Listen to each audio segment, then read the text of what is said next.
Discuss की थी, ठीक है, जिसमें हम रिजल्टेंट निकाल रहे थे।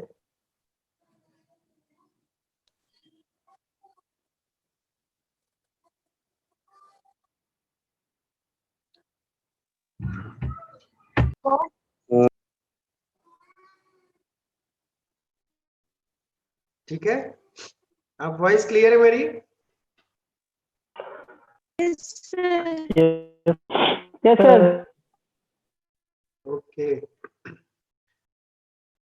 तो कल कुछ प्रॉब्लम्स डिस्कस किए थे, आज भी एक दो प्रॉब्लम्स और डिस्कस करेंगे, ठीक है। कल हम रिजल्टेंट निकाल रहे थे, study we were trying to find out the resultant of some forces acting at a point. आज क्या करेंगे हम,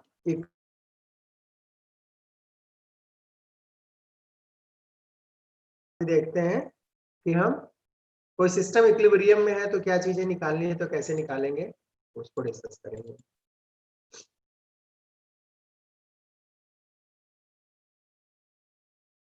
तो ये स्क्रीन पे आपको एक प्रॉब्लम बेटा नजर आ रही होगी, यहाँ पे देखो। Yes sir. विजिबल है ना? Yes sir. देखो, a sphere of weight 100 Newton is tied to a smooth wall by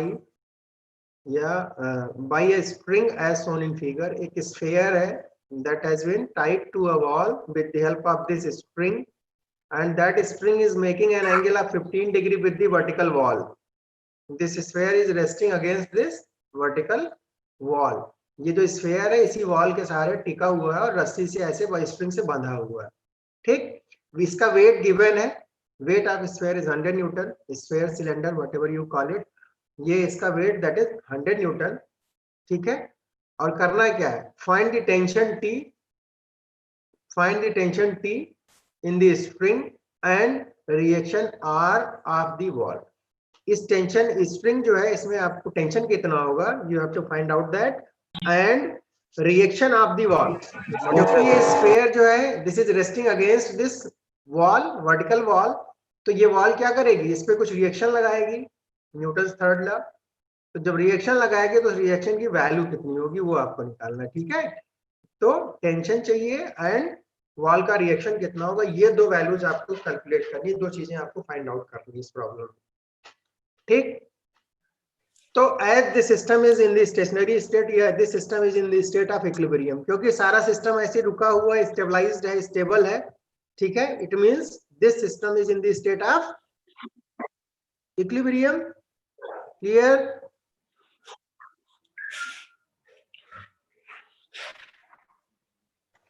system is in the state of equilibrium, ठीक है।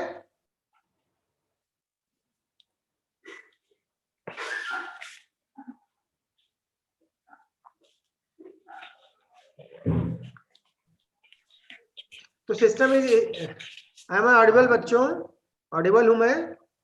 Yes sir, you are audible. Okay बेटा, तो क्योंकि ये सिस्टम इक्विलिब्रियम में है तो I have already told you that if any system is in the state of equilibrium then its parts will also be in the state of equilibrium. अगर कोई system equilibrium में तो उसके चाहे जितने पार्ट्स कर दो, each and every part will also be in the state of equilibrium. अगर कोई सिस्टम इक्विलिब्रियम में तो उसका हर पार्ट, चाहे जितने पार्ट तुम कर दो, हर पार्ट उसका किसमें रहता है, इक्विलिब्रियम में रहता है। तो ये जो सिस्टम आपको डायग्राम में दिख रहा है, this system is in the state of equilibrium. It means अगर ये स्फीयर को अलग कर दें, this sphere will also be in the state of equilibrium. String जो होगी, स्ट्रिंग वो भी इक्विलिब्रियम में रहेगी, वॉल भी इक्विलिब्रियम में रहेगी। इस सिस्टम में जितनी चीजें नजर आ रही सारी इक्विलिब्रियम में, ठीक है। तो अगर हम स्फीयर का फ्री बॉडी डायग्राम बनाए, FBD of sphere, free body diagram of the sphere, तो ये FBD अगर बनाओगे तो FBD बनाने के लिए आप क्या करते हो, सबसे पहले जिस चीज का FBD बनाना है आप उसको सिस्टम से क्या करते हो, अलग कर देते हो, ठीक है, फ्री करते हो सिस्टम से उसको ना। नेम क्या है, free body diagram, free the body from the system and then draw the diagram showing all the forces acting on that particular body, या एक्टिंग ऑन दी बॉडी। तो हमने स्फीयर को सिस्टम से अलग कर लिया, ये स्फीयर आ गया, और अब इस स्फीयर पे लगने वाले फोर्सेस को ड्रा करना हमें। तो जो डायग्राम बनेगा वो स्फीयर का फ्री बॉडी डायग्राम बनेगा। तो अगर देखें हम स्फीयर पे कितने फोर्सेज आएंगे, वो फोर्सेज कौन से हो सकते हैं? दे में बी एक्सटर्नल फोर्सेज ना, रिएक्टिव फोर्सेज या reactions, self weight of the body हो सकता है, बॉडी का अपना वेट हो सकता है। अब ये इस डायग्राम में ये देखो जो डॉटेड लाइन बनी हुई, दिस इज वर्टिकल लाइन, ये गलत थोड़ा टेढ़ी बनी हुई है, ये कैसी होनी चाहिए? ये वर्टिकल होनी चाहिए, टी के अलोंग ऐसे, ठीक है। Dotted line is along the positive Y direction या वर्टिकल एक्सिस, वर्टिकल लाइन। तो अगर इसका एफबीडी बनाओगे तो क्या बनेगा? इस स्फीयर के सेंटर से इसका वेट W लगेगा, जिसकी वैल्यू 100 न्यूटन गिवन है, क्लियर। 100 न्यूटन डाउनवर्ड डायरेक्शन में ये फोर्स लगेगा, ओके। एंड और क्या आएगा? ये जो स्प्रिंग है, इस स्प्रिंग में एक टेंशन आएगा, यहाँ पे एक टेंशन लगेगा स्प्रिंग से इस पे स्फीयर पे, और क्योंकि ये स्फीयर जो है वॉल के अगेंस्ट रेस्ट कर रहा है, तो ये वॉल इस पे एक रिएक्शन लगाएगी, उस रिएक्शन की डायरेक्शन क्या होगी? That will be normal to this wall. Normal to this wall means perpendicular to this wall, as the wall is smooth. Wall कैसी स्मूथ वॉल है, तो जो यहाँ पे रिएक्शन आएगा that will be normal to this wall या perpendicular to this wall. तो ये जो आर आ रहा रिएक्शन, ये रिएक्शन कहाँ से है? ये रिएक्शन वॉल से स्फीयर पे है। तो रिएक्शन की डायरेक्शन हमेशा क्या होती है? That is always towards the body, because ये क्या होता है, किसी और बॉडी से दूसरी बॉडी पे आता है। तो रिएक्शन यहाँ पे लगेगा इस पॉइंट पे, जहां पे इन दोनों वॉल और यहाँ स्फीयर में कांटेक्ट हो रहा, तो उस पॉइंट पे एक रिएक्शन और एक स्प्रिंग वाला टेंशन और एक वेट इसका W, ये तीन फोर्सेज लगेंगे इस पे, क्लियर। इसके अलावा तो और कोई फोर्स नहीं, there is no other force.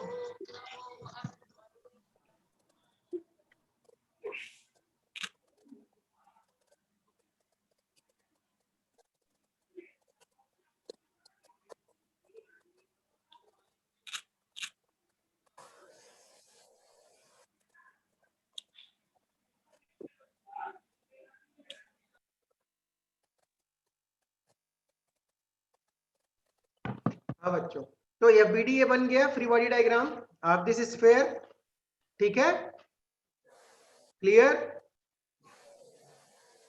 Yes sir. Yes, sir. तो अगर अच्छा एक चीज ये बताओ, प्रिंसिपल ऑफ ट्रांसमिसिबिलिटी क्या कहता है? You can transmit this force anywhere on it's line of action with in the body. ये आर फोर्स जो इस पॉइंट पे लग रहा है यहाँ पे इस सरफेस पे, इसको आप सेंटर पे शिफ्ट कर सकते हो ना। प्रिंसिपल ऑफ ट्रांसमिसिबिलिटी यही तो है, कोई फर्क नहीं पड़ेगा। तो हम Yes, इसको sir. कैसे बना सकते हैं? ये देखो,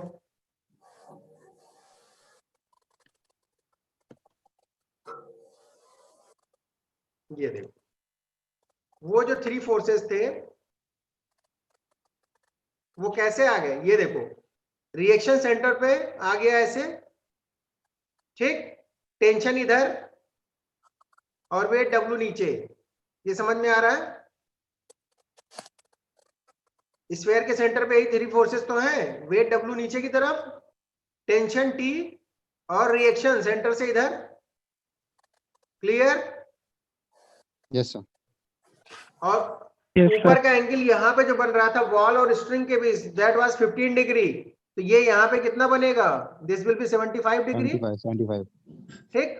तो अब as the sphere is in the state of equilibrium and there are only three forces, तीन ही फोर्स हैं, कौन से? T, R and W, और वो एक पॉइंट पे लग रहे हैं, और जो स्फीयर है that is in the state of equilibrium. लामिस theorem लग तो रहा you can apply लामिस theorem directly, ठीक। तो लामिस थ्योरम अप्लाई करने, जब लामिस थ्योरम हमने जहां पे तुम्हें बताया, जो डायग्राम नोट्स में दिया, उसमें क्या है? तीनों फोर्सेस दे आर डायरेक्टेड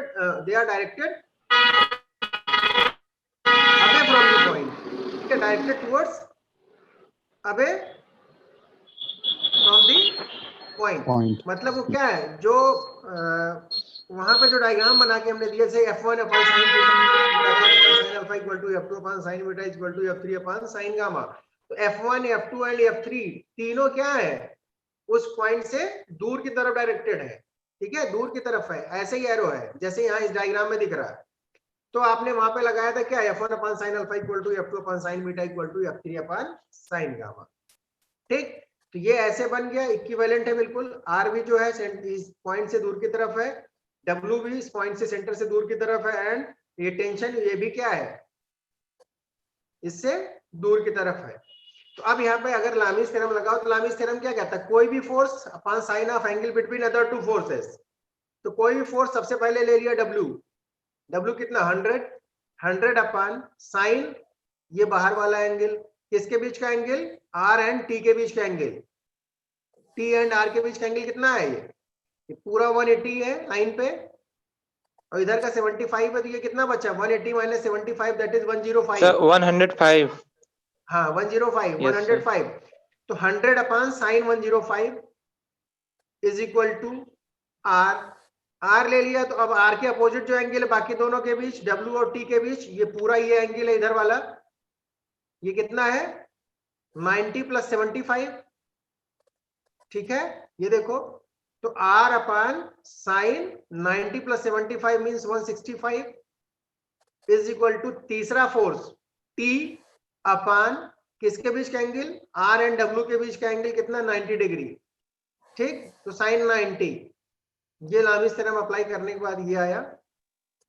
तो इसमें आप क्या करो, एक बार इन दोनों को इक्वेट करो, तो यहां से R की वैल्यू कितनी आएगी, R will be equal to कितना 100 साइन 165 अपॉन साइन 105, कितना आया 26.79 न्यूटन के राउंड आया, जो भी आया, ये तरीका है।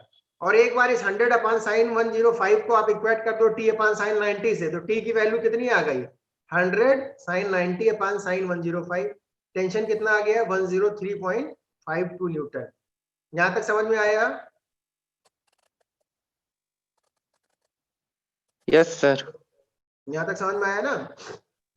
अभी देखो, अगर इसी प्रॉब्लम में जब हमने यह BD ड्रॉ किया था, किसी ने टेंशन की डायरेक्शन ये दूर के बजाय अंदर की तरफ ले लिया होता, इधर पॉइंट की तरफ ले लिया होता, स्ट्रिंग में जो टेंशन है उस टेंशन की डायरेक्शन इधर ले ली होती, अपोजिट। तो जब हम सॉल्व करते T की वैल्यू, तो ये T की वैल्यू आती -103.52 न्यूटन, ठीक है।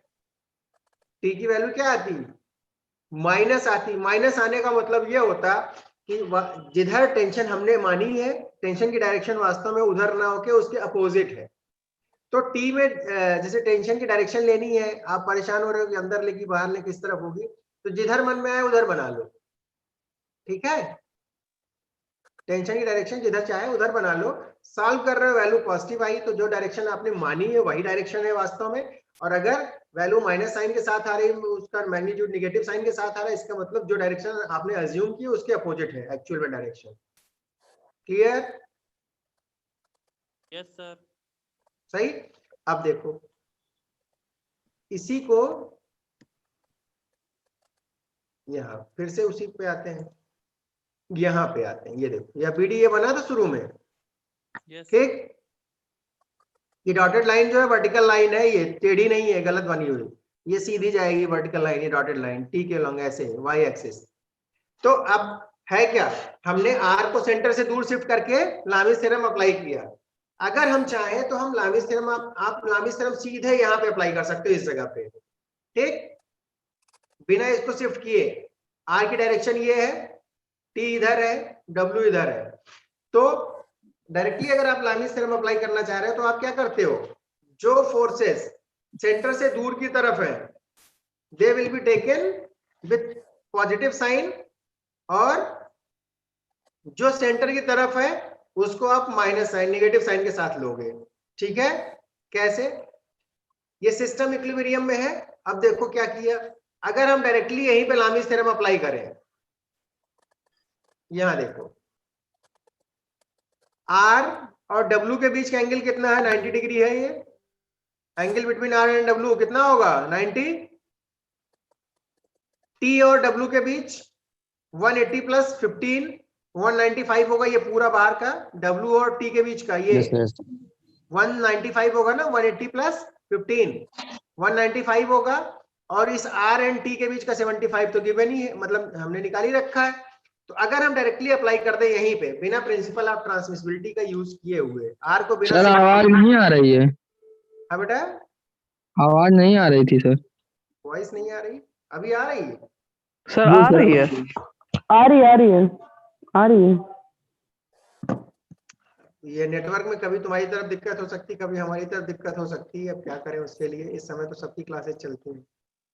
तो अगर बेटा हम यहीं पे अप्लाई करते हैं डायरेक्टली, तो अगर हमने पहला फोर्स लिया टी, टेंशन की डायरेक्शन दूर की तरफ है, तो टी प्लस साइन के साथ टी अपान किसके बीच का एंगल, जो बाकी दो बचे आर एंड डब्ल्यू के बीच का एंगल कितना 90 ना, तो T upon sine 90 is equal to किसके, आर जो है सेंटर की तरफ है इसलिए उसको माइनस साइन के साथ लिया, पॉइंट की तरफ है माइनस आर अपान, अब इसके अपोजिट एंगल टी और डब्ल्यू के बीच का, तो ये पूरा आएगा कितना 180 प्लस 15 ना, ये कितना आएगा 180 प्लस 15, ये देखो यहाँ पे आएगा 195 हाँ 180 प्लस 15 195, यहाँ लिखा हुआ sine 360 minus 90 minus theta, theta 75 है, तो जब 75 वैल्यू रखोगे तो आएगा sine 195 minus R upon sine 195 is equal to W जो कि 100 है, 100 अपान साइन थीटा, मतलब 100 अपान किसके बीच का एंगल, 100 जब डब्ल्यू लेंगे तो किसके बीच का, आर एंड टी के बीच का एंगल, दैट इज 75, तो क्या होगा 100 अपान साइन 75, ठीक, तो एक बार टी और डब्ल्यू को इक्वेट करो, तो टी इज इक्वल टू कितना होगा W sine 90 upon sine theta, तो टी होगा W sine 90 means 1 upon sine 75, तो टी की वैल्यू डब्ल्यू की वैल्यू 100 है, तो सॉल्व करोगे देखो फिर क्या आया, वही चीज आई, टी की वैल्यू कितनी आई, सेम आई 103.52 न्यूटन, क्लियर, और एक बार इस आर एंड डब्ल्यू को इक्वेट कर देंगे तो क्या आएगा, आर अपान ये देखो minus R upon sine 195 is equal to किसके 100 अपान साइन 75, थीटा 75 है, तो आर की वैल्यू आ गई कितनी 100 साइन 195 अपान साइन 75, और ये जब 190 साइन 195 थर्ड क्वाड्रेंट में जाएगा इसकी वैल्यू निगेटिव आएगी, तो इधर भी माइनस आएगा, इधर भी माइनस माइनस माइनस कैंसिल होगा, रिएक्शन की वैल्यू कितनी आएगी 26.79 न्यूटन, सेम आंसर। तो लामीज थ्योरम हम डायरेक्टली भी अप्लाई कर रहे हैं, हमने करके दिखाया, और प्रिंसिपल ऑफ ट्रांसमिसिबिलिटी का यूज करके सारे फोर्सेस को पॉइंट से दूर की तरफ करके फिर अप्लाई करके दिखाया, दोनों तरीके से कर सकते हैं, डायरेक्टली भी अप्लाई कर सकते हो और दूर की तरफ सारे फोर्सेस को दिखा के उससे भी अप्लाई करोगे, दोनों से आंसर सेम आएगा, ठीक है। Yes sir. सर इसमें क्या सर, हाँ इसको क्या कॉस और साइन के कंपोनेंट में भी तोड़ के ला सकते अरे हैं? अभी आ रहा हूँ, एक ही प्रॉब्लम को तुमको हर तरीके से बता रहा हूँ ताकि तुम्हारा पूरा फंडा क्लियर हो जाए। ओके तो मैंने okay, direct thank you. Lami's theorem apply कर दिया तो बताया, और प्रिंसिपल ऑफ ट्रांसमिसिबिलिटी का यूज करके तब बताया। अब हम इसी को अलग वाले से आ रहे हैं कि क्या कर सकते हैं, अगर कोई सिस्टम इक्विलिब्रियम में, then you are having the equations of equilibrium summation fx0 and summation fy0, है ना, यस वो सर। भी तो है हमारे पास। ये ये देखो, ये तो ऊपर वाला हम अभी बताए थे ना, जो उसमें सबसे ऊपर वाला, तो सबसे पहले हाँ, ये तुम्हें बताया था, यही यस, वाला प्रिंसिपल ऑफ ट्रांसमिसिबिलिटी का यूज करके आर को दाहिनी तरफ लाए थे। अब एक वो मेथड था जिसमें डायरेक्टली किया, फिर प्रिंसिपल ऑफ ट्रांसमिसिबिलिटी वाला, फिर ये वाला तीसरा कंपोनेंट वाला जो तुम अभी बोल रहे हो। और या क्या करें, सारे फोर्सेज को कंपोनेंट्स में रिजॉल्व कर देंगे, और क्या करेंगे, algebraic sum of all the components along x direction should be equal to 0 and algebraic sum of all the components along y direction should be equal to 0, ठीक, उससे भी दो इक्वेशन बनेगी, दो अननोन्स आप सॉल्व कर लोगे। अब देखो इसमें क्या हुआ, फ्री बॉडी डायग्राम आपने बनाया, तो ये टी आया, ये वाला 75 के ऊपर ये जो लाइन है, यहाँ देखो टी लिखा नहीं, दिस इज टी, टेंशन ये है ना, ये जो लाइन पे मैं ड्रॉ कर रहा हूँ, ये दिस इज टी ना, डब्ल्यू नीचे की तरफ है, और सेंटर से आर रिएक्शन ऐसे हो जाएगा, ठीक, ये तीन फोर्सेस हैं। तो अगर हम इस आर के अलोंग एक्स एक्सिस मान लें पॉजिटिव एक्स, इस ये डॉटेड लाइन जो दिख रही है इसके अलोंग वाई एक्सिस ऊपर हो गया, ये निगेटिव एक्स एक्सिस हो गया, और ये निगेटिव वाई एक्सिस नीचे हो गया, ठीक। तो अब इसको कंपोनेंट्स में रिजॉल्व करना, तो ये आर किधर है, आर पूरा पूरा पॉजिटिव एक्स पे है, तो इसका वाई कंपोनेंट क्या होगा 0, कोई चीज एक्स एक्सिस पे उसका Y component that will be 0, ठीक है। तो इसको भाई इसको रिजॉल्व करना ही नहीं है, तो पूरा पूरा एक्स में जो जो एक्स एंड वाई पे होता है उसको रिजॉल्व करने का कोई मतलब ही नहीं है, वो तो पूरा पूरा वही का वही रहेगा। ऐसे ही ये डब्ल्यू देखो किस पे, नेगेटिव वाई पे, वाई एक्सिस पे है नीचे की तरफ, इसका एक्स कंपोनेंट क्या होगा? जीरो। ना तो आर को रिजॉल्व करने की जरूरत है, ना तो डब्ल्यू को रिजॉल्व करने की जरूरत है, क्योंकि ये तो एक्स पे है या तो वाई पे है पूरे पूरे। अब ये टी आया, टेंशन टी, ये टी जो है ये बीच में है, तो इस टी को जब रिजॉल्व करेंगे एक्स एंड वाई कंपोनेंट्स में, तो इस टी का एक इधर देखो ये वाला एंगल 75 है, तो इसका मुंह किधर आएगा जब इसका कंपोनेंट लोगे? टी cos 75 बाई तरफ आएगा, ये नेगेटिव एक्स पे। टी cos 75 नेगेटिव एक्स की तरफ आएगा, और इसका दूसरा वाई कंपोनेंट इधर आएगा ऊपर की तरफ। इस एरो कार्ड जब इधर ले जाओगे तो किधर आएगा? ऊपर। दैट विल बी कितना? टी sin 75, जिधर थीटा उधर कॉस, दूसरी तरफ साइन, बता ही रखा है। ठीक, तो इधर बाई तरफ हो गया टी cos 75 और ये हो गया ऊपर टी sin 75। इट मींस प्रखर,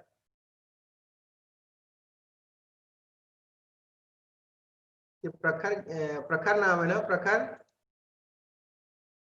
प्रखर बाहर घूम रहे यस हैं? सर। नो कहाँ सर। घूम रहे हो भाई? क्या वीडियो चल रहा है? क्या है, कार वगैरह दिख रही है? नहीं सर। ये क्या आ रहा है? कहाँ पे हो इस समय? बाग में घूम रहे हो? नहीं सर, घर पे हैं तो बाहर बैठे। वो तुम जानो। प्रखर, एक हमारे पास है क्या ना, शुभांशु, इसी में ना, और एक तुम हो प्रखर। चलो खैर छोड़ो। तो बेटा हमने क्या Yes, किया, sir. इस टी को दो कंपोनेंट में रिजॉल्व किया, टी cos 75 और एक टी sin 75। ठीक, अब क्या करें, क्योंकि वो स्फेयर इक्विलिब्रियम में, तो उस पे अब इक्विलिब्रियम में, तो इक्विलिब्रियम के लिए हमारे पास दो इक्वेशंस होती हैं, summation fx0 and summation fy0। ठीक है, तो यस समेशन सर। fx0, ये सिग्मा वाला साइन गलत है, ये कटा हुआ है। ठीक, यहाँ पे सिग्मा नहीं, समेशन नहीं है। तो ये अगर देखो एक्स एक्सिस पे कितने फोर्सेज हैं? पॉजिटिव राइट साइड में आर है और लेफ्ट साइड में टी cos 75, यही दो फोर्सेज हैं एक्स एक्सिस पे। डायग्राम और अच्छा तब होता है जब हम आर इधर इधर आगे एक्स एक्सिस दिखाए होते हैं और इस पे ऊपर वाई एक्सिस बनाए होते हैं। ठीक, आप जब करना तो यहाँ पे एक्स एक्सिस और वाई एक्सिस दिखा देना। तो क्या हो गया, समेशन fx0 मींस आर जो है दाहिनी तरफ इसलिए प्लस साइन के साथ, एंड ये टी cos 75 बाइनी लेफ्ट साइड में है तो माइनस साइन के साथ आएगा। It means R minus T cos 75, X axis पे यही सारे फोर्सेज हैं, इनका algebraic sum that will equal to क्या हो गया? 0। It means r minus t cos 75 is equal to 0, r is equal to t cos 75, equation number 1। ठीक, अब हम समेशन fy0 करें, तो समेशन fy0 करोगे तो क्या है, ये देखो t sin 75 ऊपर और 100 नीचे, तो क्या बनेगा? t sin 75 प्लस साइन के साथ, क्योंकि अपवर्ड डायरेक्शन में है, माइनस 100 माइनस साइन के साथ क्यों है? क्योंकि डाउनवर्ड डायरेक्शन में नेगेटिव वाई की तरफ है, तो t sin 75 minus 100 is equal to 0। Clear?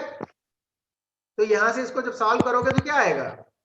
100 equal to T sin 75, या t की वैल्यू आ गई 100 अपान sin 75। ठीक है, वही आंसर फिर यस सर। आएगा। और ये यहां से t की वैल्यू आ गई 100 अपान sin 75, और उस t की वैल्यू उठा के यहां पे रख दो तो r आ जाएगा तुम्हें इक्वेशन नंबर 1 से, फिर सॉल्व हो गया। तो इक्विलिब्रियम की एक प्रॉब्लम को अगर सिर्फ 3 फोर्सेज हैं तो आप लामीज थ्योरम डायरेक्टली अप्लाई कर सकते हो। 3 से ज्यादा फोर्सेज हैं या 3 फोर्सेज हैं, तब आप वहां पे समेशन fx0 समेशन fy0 तो हमेशा कर सकते हो। लेकिन 3 है या 3 से ज्यादा है जिनको 3 में कन्वर्ट कर सकते हो, there are more than 3 forces which can be converted into 3 forces, वहां पे आप लामीज थ्योरम अप्लाई कर सकते हो। ठीक है, यस। अगर 3 फोर्सेस या 3 से ज्यादा भी हैं जिनको 3 में कन्वर्ट कर सकते हो, तो वहां पे आप लामीज थ्योरम को डायरेक्टली अप्लाई कर सकते हो। अभी बताता हूं कैसे, 1 मिनट अटेंडेंस में कॉपी कर लूं।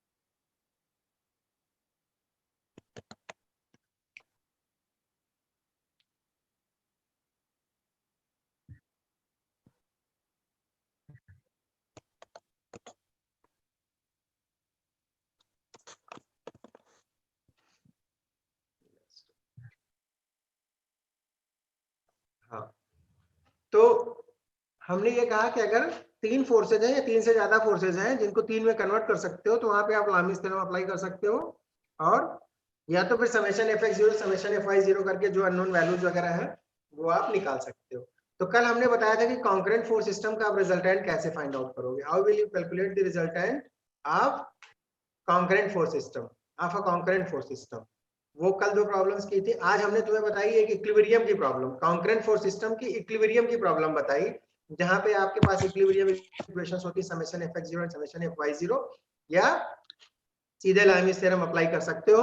लामिस थ्योरम कब अप्लाई करते हैं कि सिर्फ 3 फोर्सेज हैं, कोप्लेनर है, कॉन्करेंट है, ठीक, और बॉडी किस में है, इक्विलिब्रियम इक्विलिब्रियम। में है, तभी आप लामिस थ्योरम अप्लाई कर सकते हो। अभी हम आपको कुछ और बताते हैं।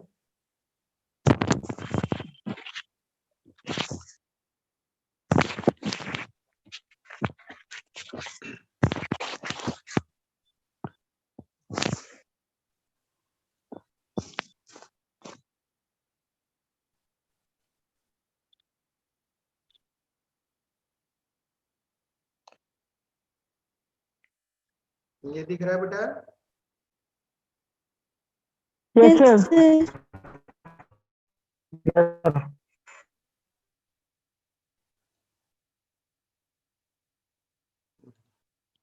Sorry.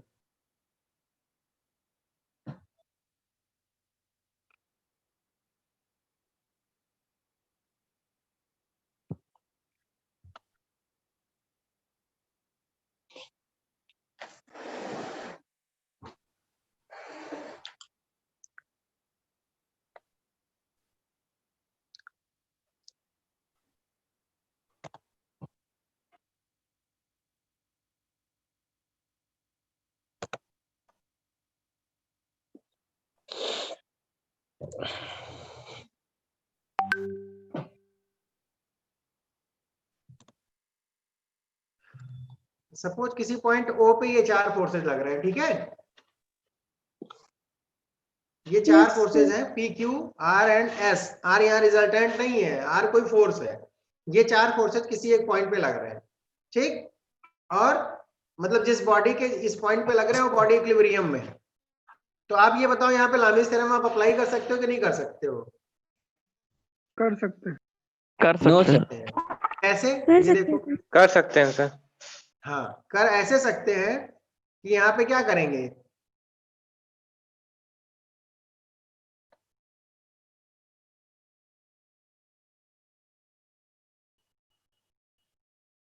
ये अगर सपोज इस Q की वैल्यू रही होती,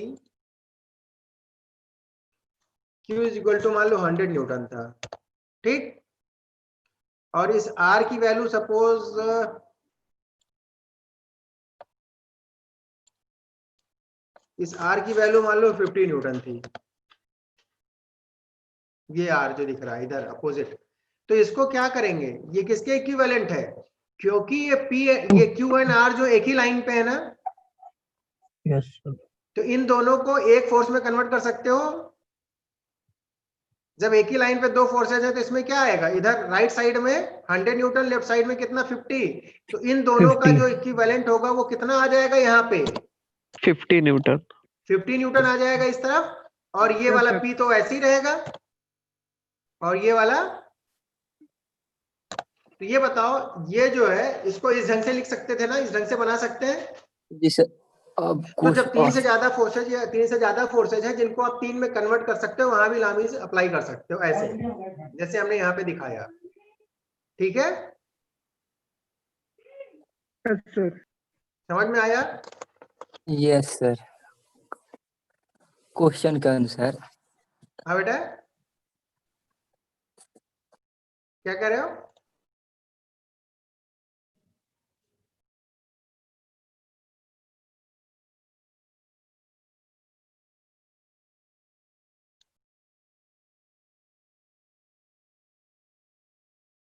अभी देखो, अब एक प्रॉब्लम और तुम्हें बताने जा रहा हूं कि जैसे कहीं पे कोई इस टाइप की प्रॉब्लम है कि प्रॉब्लम तो है रिजल्टेंट वाली, इक्विलिब्रियम की प्रॉब्लम नहीं है, सपोज रिजल्टेंट की प्रॉब्लम है, वहां पे लामिस कैसे अप्लाई कर सकते हो आप।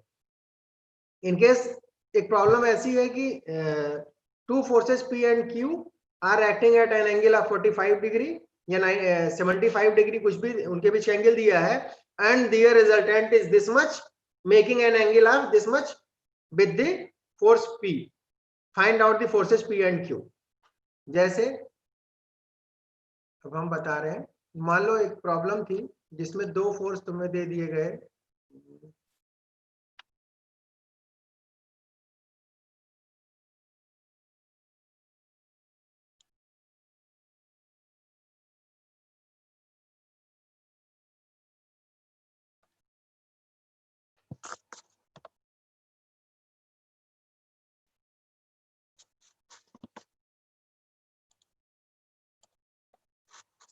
अब ये देखो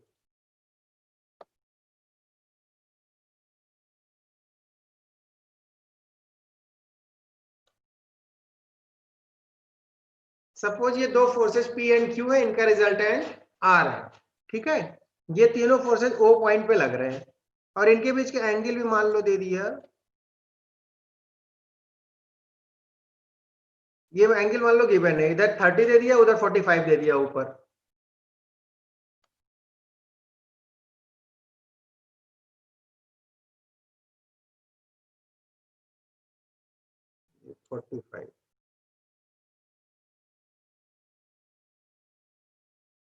और इस R की वैल्यू दे रखी है, मान लो इसका कुछ मैग्नीट्यूड दे दिया 70 न्यूटन सपोज, ठीक है, कुछ ऐसी प्रॉब्लम है कि two forces acting at a point O whose resultant is 70 Newton और ये एंगल दे रखा है कि resultant is making an angle of 30 degree with the force P, find out the forces P and Q। अगर ऐसी कोई प्रॉब्लम है, ठीक, जहां पर रिजल्टेंट वाली प्रॉब्लम थी, तो यहाँ पे लामीज कैसे अप्लाई कर सकते हैं? यहाँ पे लामीज अप्लाई करने के लिए आप क्या कर सकते हो? सर रिजल्टेंट को एक्स और वाई कंपोनेंट में तोड़ देंगे। ना बेटा, रिजल्टेंट को एक्स वाई में नहीं तोड़ेंगे। इधर देखो, सर, अगर Q को हम इसी नेगेटिव लेंगे। रिजल्टेंट की डायरेक्शन को पलट दें, ये देखो, अगर हम क्या करें, इस रिजल्टेंट को गायब, देखो ये P और Q का रिजल्टेंट कितना R है इस लाइन के लॉन्ग, है ना? इन जी। P Q को हटा के उसका रिजल्टेंट कितना R है ना, इसी लाइन के लॉन्ग है। अगर इसी लाइन के अपोजिट एक R इधर लगा दें ऐसे, तो ये बताओ ये सिस्टम इक्विलिब्रियम में हो जाएगा कि नहीं? यस सर, हो जाए, लेकिन रिजल्टेंट होगा कितना यस सर, R के अपोजिट एक R होगा लगा दो सर। तो रिजल्टेंट क्या हो जाएगा? क्लि- 0 होगा? माइनस हाँ? 70। नहीं, अभी तो 0 हो जाएगा। 0 होगा भाई। -70। आप मेरी बात समझो, P एंड Q का रिजल्टेंट कितना है? दैट इज R, ठीक? तो P और Q को हटा के उसकी जगह क्या लगा सकते हो? सिर्फ R, और Yes, R sir. के अपोजिट एक R लगा दो तो रिजल्टेंट क्या होगा? 180 डिग्री पे है, 0 तो ये पॉइंट इक्विलिब्रियम में हो जाएगा। Yes sir. तो अब हम क्या करते हैं, हम इस R को Yes, हटा sir. देते हैं, ये वाला जो है, ठीक? अच्छा अब ये बताओ, ये P, ये Q और ये R, ये किसमें है? Sir equilibrium. इक्विलिब्रियम में होंगे, क्योंकि इन दोनों का रिजल्टेंट इस लाइन के लॉन्ग है जो हमने काटा। ये P और Q का रिजल्टेंट इधर है और अपोजिट इधर लगा, R की डायरेक्शन हमने पलट दी, R जिस डायरेक्शन में sir. था उसके अपोजिट कर दिया। तो अब ये बताओ, ये P, Q एंड R, ये थ्री फोर्सेस किसमें है? इक्विलिब्रियम इक्विलिब्रियम में हो जाएंगे। अब आप यहाँ पे लामिस थ्योरम अप्लाई कर सकते हो, P और Q की वैल्यू निकल जाएगी, एंगल्स गिवन है, R की वैल्यू गिवन है, तो P और Q आ जाएगा खट से लामिस थ्योरम अप्लाई करके। सर यहाँ मैग्नीट्यूड जो रिजल्टेंट का निगेटिव लेंगे सर? नहीं, यहाँ मैग्नीट्यूड वगैरह नहीं लेंगे, निगेटिव नहीं लेंगे, Force ये है तो ना वही सर? रहेगा जो है, 70 है जो भी अच्छा, गिवन रहेगा। ओके। यहाँ हम तो प्रॉब्लम को सॉल्व करने के लिए दिमाग लगाया हमने कि चलो हम रिजल्टेंट की डायरेक्शन पलट देते हैं, तो ये P और Q और ये जो R है, ये तीनों इक्विलिब्रियम में आ जाए, सिस्टम जो बनेगा वो इक्विलिब्रियम में आ जाएगा, तीन फोर्सेस का सिस्टम जो है वो इक्विलिब्रियम में हो जाएगा। सिंपल सी बात है, P एंड Q का रिजल्टेंट R, ठीक? तो इस R की डायरेक्शन पलट दें, मतलब R को यहां से हटा के इधर लगा दें, तो क्या होगा? P, Q और R, ये जो तीन फोर्सेज हैं, ये किसमें आ जाएंगे? इक्विलिब्रियम में। और तीन फोर्सेज हैं, इक्विलिब्रियम में है, कॉन्करेंट फोर्स सिस्टम है, तो वो उसका वहां पे सीधे आप लामीज अप्लाई कर सकते हो। एंगल निकाल लो, ये इधर वाला, ये वाला कितना होगा ये निकाल लोगे, इधर वाला कितना ये भी निकाल लोगे, ये सारा एंगल निकल जाएगा, तो P अपान इसके सामने का एंगल बराबर Q अपान इसके इधर वाला angle is equal to R upon sine of इधर वाला एंगल। तो ये जब कर लोगे तो इससे P और Q की वैल्यू निकल जाएगी फट से। तो इस तरह से भी हम मतलब यूज करते हैं लामिस थ्योरम का, कैसे अप्लाई कर सकते हैं, दिमाग लगाते हैं कि अगर इस ढंग की प्रॉब्लम है जिसमें दो फोर्सेस का रिजल्टेंट वगैरह गिवन है और हम वहां पे हमको रिजल्टेंट की वैल्यू गिवन है, एंगल्स वगैरह गिवन है और फोर्सेस की वैल्यू पूछ रहे हैं, मैग्नीट्यूड निकालना है, तो आप रिजल्टेंट की डायरेक्शन अपोजिट करके लामिस अप्लाई करो और वहां पे फोर्सेस का मैग्नीट्यूड निकल जाएगा ऐसे। ठीक है,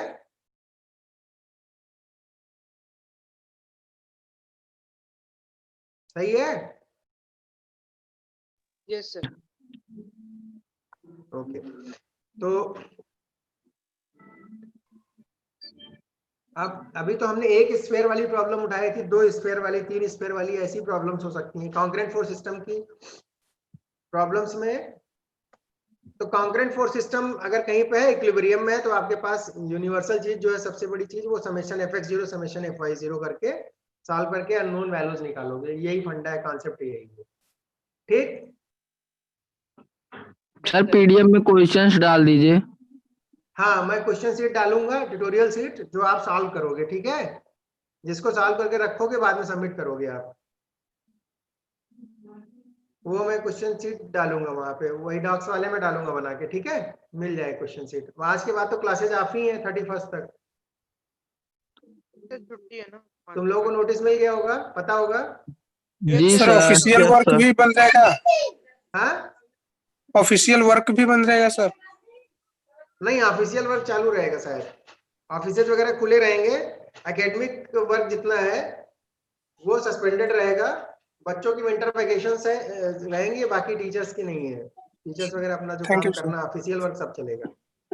सर लेक्चर भी नहीं चलेगा। हाँ, लेक्चर्स नहीं होंगे, एकेडमिक वर्क नहीं होगा, पढ़ाई नहीं होगी, मतलब आप लोगों की छुट्टी है बस। सर कब तक रहेगा हॉलीडे? बेटा 31 तक का डिक्लेरेशन आया है अभी तो, 1 वीक, अच्छा 25 टू 31। 31 ग्रुप में नोटिस नहीं देखा है क्या, आया कि नहीं ग्रुप में नोटिस तुम्हारे? सर आया। सर बता दी कैलकुलेट। सर सर हाँ सर एक हम लोग के लिए नोटिस है यूनिवर्सिटी मैनेजमेंट सिस्टम, सर इसमें क्या करना होगा हमको? R एंड P के बीच का एंगल किसने पूछा था मेरे से? अभिनव। पूछा सर। अभिनव। चलो अच्छा 1 मैंने से बंद माइनस कर कर दिया, देंगे, मिल जाएगा। 1 मिनट रुको, अभिनव ने। अभिनव कहाँ गए? ये तो गायब हो सर गया, फिर उसको से बनाना पड़ेगा। सर आगे वो कह से रहा समझ सर लेना, नहीं समझ में आ गया। फिर से बता दूंगा, ठीक है। हो गया सर उसका। ठीक है, तो सर ऑनलाइन हाँ। क्लासेस में विंटर वेकेशन देने का क्या मतलब है सर? वो विंटर वैकेशन तुम्हारे लिए नहीं, उसमें बहुत सारी चीजें होती है, यूनिवर्सिटी को बहुत सारे काम करने पड़ते हैं ना, जो काम उस समय होंगे भाई, जो जब आपका ये बनता है क्या नाम, एकेडमिक कैलेंडर प्रिपेयर होता है सेमेस्टर का, तो उसमें सारी चीजें पहले से देनी पड़ती है, तो ये सारी चीजें प्री प्लान्ड होती हैं, सेशन के स्टार्टिंग में सब बना दिया जाता है। सर इस सेशन का तो पूरा शेड्यूल ही गड़बड़ हो गया होगा, तो सर वैसे ही 6 दिन मिल रहा है, यही कोरोना की वजह से इस नया सेशन जो स्टार्ट होने वाला था ये तो पूरा गड़बड़ हो गया ना। तो नया सेशन जुलाई अगस्त में स्टार्ट होता है, इस बार लेट स्टार्ट हुआ तो आपका एग्जाम भी लेट होगा, उसमें क्या प्रॉब्लम है आपको? तो जी सर छुट्टी हटा तो देते अभी इसी में सेकंड ईयर वगैरह का एग्जाम syllabus- जल्दी हो जाएगा, second year, third year and fourth year उनकी क्लासेज अगस्त से चल रही हैं, पता है, तो उनके एग्जाम Yes, sir. जल्दी होंगे, और आपका देर से स्टार्ट हुआ, दिसंबर से स्टार्ट हुआ, तो आपका एग्जाम लेट अलग से होगा। तो हमारा छुट्टी नहीं, हाँ हमारा छुट्टी नहीं करते, पेपर तब जल्दी हो जाता, सिलेबस जल्दी कंप्लीट हो जाता। बेटा वो यूनिवर्सिटी का वाइस चांसलर का ऑर्डर है, उसमें हम लोग क्या करेंगे, और सिर्फ ये ऑर्डर यहाँ न्यू फैकल्टी ऑफ इंजीनियरिंग के लिए नहीं है, लखनऊ यूनिवर्सिटी ओल्ड कैंपस में जितने डिपार्टमेंट से पूरी यूनिवर्सिटी के लिए है, तो यूनिवर्सिटी में सिर्फ इंजीनियरिंग डिपार्टमेंट नहीं है, यहाँ पे मैनेजमेंट भी है, लॉ भी है, हिंदी भी है, इंग्लिश, दुनिया भर के डिपार्टमेंट है, और उनकी अपनी पॉलिसी है, सेंट्रलाइज पॉलिसी, उसके अकॉर्डिंगली चलता है ना। Sir okay sir. सर सिर्फ इंजीनियरिंग वालों को दिमाग में रख के थोड़ी ना बोला जाता है। सर बनाया सर गया। हम लोग हेलो हाँ जी बताओ। सर हम लोग सेल्फ फाइनेंशियल स्टूडेंट है कि रेगुलर सर? बेटा आप लोग रेगुलर स्टूडेंट हो, लेकिन ये जो course faculty of engineering and technology में चल रहा है, इंजीनियरिंग मतलब जो faculty of engineering and technology है, ये एलयू में सेल्फ फाइनेंस्ड कोर्स है। आप लोग तो रेगुलर ही कर रहे हो, आपको रेगुलर हो इससे क्या मतलब है? नहीं सर, वो स्कॉलरशिप में ऑप्शन था, आया था सर।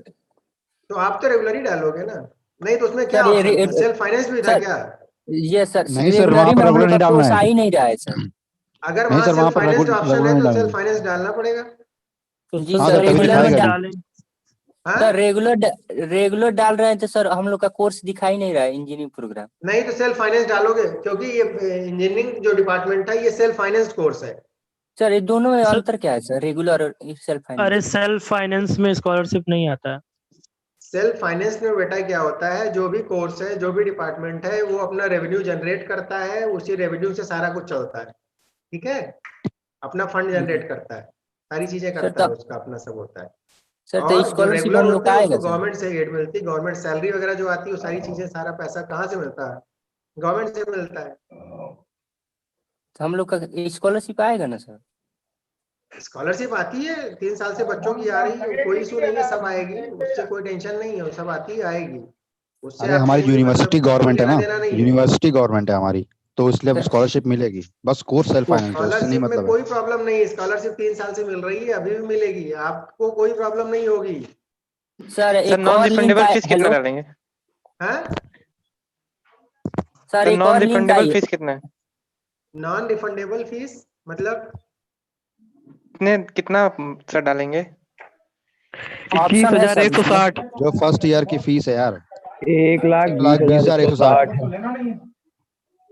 बेटा वो उससे ज्यादा चीजें, बहुत ज्यादा मेरे को नहीं पता कितना आएगा क्या आएगा, वो ऑफिस में पता करो या आपके सीनियर्स वगैरह उनसे बात करो, जिनकी आई है वो बताएंगे क्या है कैसे है। ठीक है, और सर यूनिवर्सिटी मैनेजमेंट सिस्टम क्या है सर? यूनिवर्सिटी मैनेजमेंट सिस्टम हम लोग का एक लिंक आया है, उसमें बोल रहा है कि अथी कर दीजिए, लॉग इन करिए आप लोग। वो बेटा मैंने भी देखा, मैंने भी ओपन करके नहीं देखा, मेरी सुबह से क्लास ही चल रही है। आपके सर पहले इसमें सर स्टूडेंट आईडी इनवैलिड बता रहा है सर डालने पे। तो मैं भी नहीं देख पाया, मैं देखूंगा तभी मैं बता सकता हूँ, उसको आप जी देखो सर, क्या है। जी ठीक सर है, थोड़ा बता दीजिएगा सर देखकर। चलो ठीक है, हम देखेंगे, अगर मैं देखूंगा मुझे समझ में आएगा बहुत तो मैं बताऊंगा। कंफ्यूजन है सर। तो बेटा आज के लिए इतना ही, अब न्यू ईयर पे मिलेंगे हम लोग, मुझे लग रहा है 1 जनवरी को, और इस बीच में मैं ट्यूटोरियल सीट डाल दूंगा, वो आप करना। ठीक है, अगले साल जी कोई सर। इशू होता है, कोई प्रॉब्लम होती है तो आप हमसे डिस्कस कर सकते हो, व्हाट्सएप कर सकते हो। जी सर। ठीक है, सर जी सर। हॉस्टल वगैरह कब तक फाइनल होगा? बेटा जनवरी ये सब मुझे नहीं last। पता कब होगा, ये सब मैं कुछ नहीं बता सकता हूँ। हम लोग नए साल में मिलेंगे, आप सभी को एडवांस में happy new year. Sir sir आपको भी सर आप thank you sir, happy new year sir. Happy new year. आपको भी sir happy new year. Sir merry Christmas. Happy new year. सबकी ओके बेटा, क्रिसमस। Thank you.